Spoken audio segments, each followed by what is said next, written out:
ನಮಸ್ಕಾರ ಆತ್ಮೀಯ ಸ್ನೇಹಿತರೆ ನಿಮಗೆ ಗೊತ್ತಿರೋ ಹಾಗೆ ಇಸ್ರೋ ಭಾರತದ ಅಂತರಿಕ್ಷ ಸಂಶೋಧನಾ ಸಂಸ್ಥೆ. ಇದು ಬೆಂಗಳೂರಿನಲ್ಲಿ ಮುಖ್ಯ ಕಚೇರಿಯನ್ನು ಹೊಂದಿದ್ದು ಸುಮಾರು 17,000ಕ್ಕೂ ಹೆಚ್ಚು ಕೆಲಸಗಾರರನ್ನು ಹೊಂದಿದೆ. ಇಸ್ರೋದ ಮುಖ್ಯ ಕೇಂದ್ರಗಳು ಬೆಂಗಳೂರು, ಕೇರಳದಲ್ಲಿರುವ ತಿರುವನಂತಪುರಂ, ಗುಜರಾತ್ನಲ್ಲಿರುವ ಅಹಮದಾಬಾದ್, ತಮಿಳುನಾಡಿನಲ್ಲಿರುವ ಮಹೇಂದ್ರಗಿರಿ, ಕರ್ನಾಟಕದಲ್ಲಿರುವ ಹಾಸನ ಮತ್ತು ಆಂಧ್ರ ಪ್ರದೇಶದಲ್ಲಿರುವ ಶ್ರೀಹರಿಕೋಟಗಳಲ್ಲಿ ಇವೆ. ಇಸ್ರೋದ ಮುಖ್ಯ ಉದ್ದೇಶ ಅಂತರಿಕ್ಷ ತಂತ್ರಜ್ಞಾನದ ಸಂಶೋಧನೆ ಮತ್ತು ಭಾರತಕ್ಕೆ ಉಪಯೋಗವಾಗುವಂತೆ ಅವುಗಳ ಅಭಿವೃದ್ಧಿ. ಈ ಸಂಸ್ಥೆ ಸ್ಥಾಪನೆಯಾದದ್ದು 1969 ಆಗಸ್ಟ್ 15ರಂದು. ಇದರ ಈಗಿನ ಮುಖ್ಯ ಅಧ್ಯಕ್ಷ ಡಾಕ್ಟರ್ ಎಸ್ ಸೋಮನಾಥ್. ಈ ಸಂಸ್ಥೆಯನ್ನು ಮೊದಲು ಡಾಕ್ಟರ್ ವಿಕ್ರಮ್ ಸಾರಾಭಾಯ್ರವರು ಸ್ಥಾಪಿಸಿದರು ಮತ್ತು ಮೊದಲ ಅಧ್ಯಕ್ಷರು ಅವರೇ ಆಗಿದ್ದರು.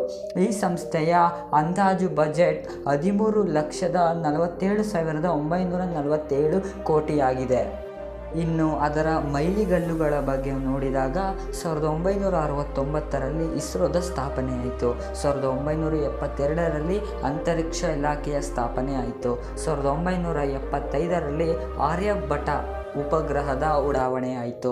1979ರಲ್ಲಿ ಪ್ರಾಯೋಗಿಕ ಉಪಗ್ರಹ ಭಾಸ್ಕರ 1ರ ಉಡಾವಣೆ ಮತ್ತು SLV-3 ರಾಕೆಟ್ನ ಮೂಲಕ ರೋಹಿಣಿ ಉಪಗ್ರಹದ ಉಡಾವಣೆ ವಿಫಲವಾಯಿತು. 1980ರಲ್ಲಿ ರೋಹಿಣಿ ಉಪಗ್ರಹದ ಯಶಸ್ವಿ ಉಡಾವಣೆ. 1981ರಲ್ಲಿ ಆಪಲ್ ಮತ್ತು ಭಾಸ್ಕರ 2 ಉಪಗ್ರಹಗಳ ಉಡಾವಣೆ. 1982ರಲ್ಲಿ ಇನ್ಸಾಟ್ ಸರಣಿಯ ಮೊದಲ ಉಪಗ್ರಹ ಇನ್ಸಾಟ್-1A ಉಡಾವಣೆ. 1984ರಲ್ಲಿ ಇಂಡೋ-ರಷ್ಯನ್ ಅಂತಾರಾಷ್ಟ್ರೀಯ ಯಾನ ರಾಕೇಶ್ ಶರ್ಮಾ ಅಂತರಿಕ್ಷಕ್ಕೆ ಸಂಚರಿಸಿದ ಮೊದಲ ಭಾರತೀಯರಾದರು. 1992ರಲ್ಲಿ ಇನ್ಸಾಟ್ ಸರಣಿಯ ಇನ್ಸಾಟ್-2A. ಇದರಲ್ಲಿ ಇಂಟ್ರೆಸ್ಟಿಂಗ್ ವಿಚಾರ, ಇದು ಸಂಪೂರ್ಣ ಭಾರತದಲ್ಲಿಯೇ ನಿರ್ಮಿತವಾದ ಮೊದಲ ಉಪಗ್ರಹ ಉಡಾವಣೆಯಾಯಿತು. 1993ರಲ್ಲಿ PSLV ರಾಕೆಟ್ನ ಉಡಾವಣೆ ವಿಫಲವಾಯಿತು. 1994 PSLV ರಾಕೆಟ್ನ 2ನೇ ಉಡಾವಣೆ ಯಶಸ್ವಿಯಾಯಿತು. 2004ರಲ್ಲಿ ಶೈಕ್ಷಣಿಕ ಉಪಗ್ರಹ 2ಸ್ಯಾಟ್ ಎಂಬುದು ಹೊತ್ತು GSLV ರಾಕೆಟ್ನ ಮೊದಲ ಉಡಾವಣೆ ಯಶಸ್ವಿಯಾಯಿತು.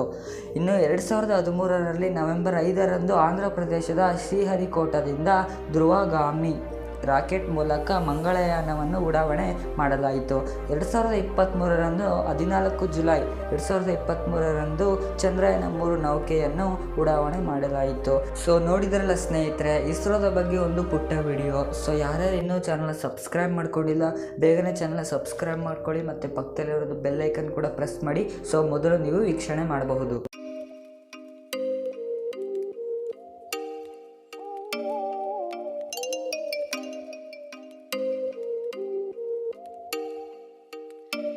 Oh, you make me wanna talk